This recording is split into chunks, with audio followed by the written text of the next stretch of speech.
So I do solely occupy, well, not, they're not all occupied, but all soft staging. I haven't ventured into furniture yet. Mhm. I'm hoping to, and maybe somewhere down the line on this call, we can talk about what that looks like.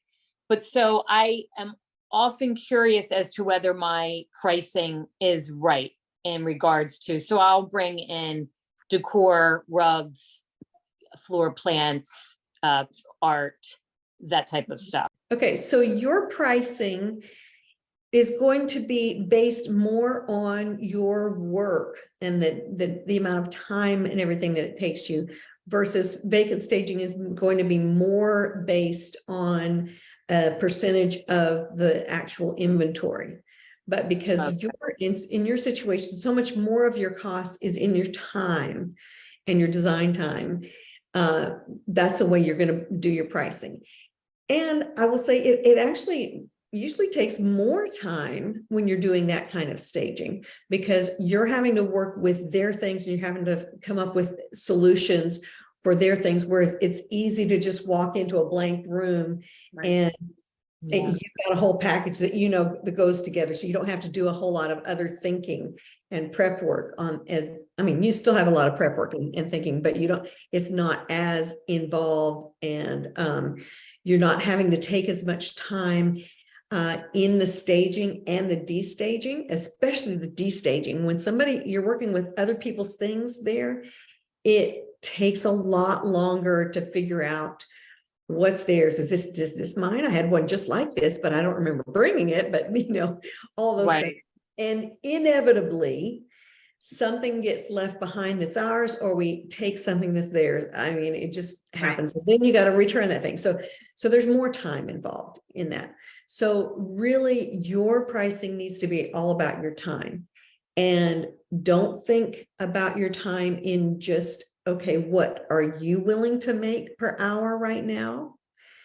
Because eventually, that's not really scalable, just working on your own. So eventually you're going to have to hire somebody else to help you with those things.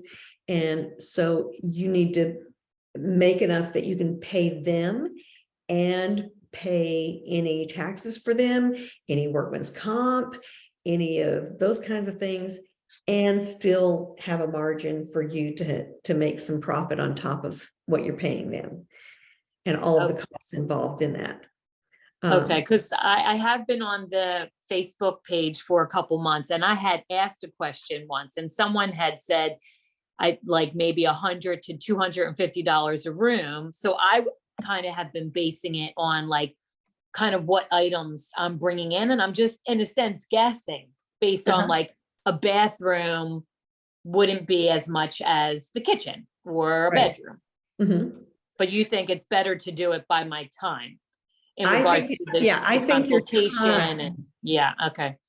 Yeah, I think your time. So I would think more along those same lines, those same numbers, but per hour, you know, Right. $150, $200 an hour, depending on your market. It might be a lot more than that, depending on where Yeah. you are. It might be a lot less than that, depending on where you are. But that's you're in the right range there with that. And then charging that per hour. Now, maybe you have a little bit of additional it takes into account how much inventory you're putting in there as well.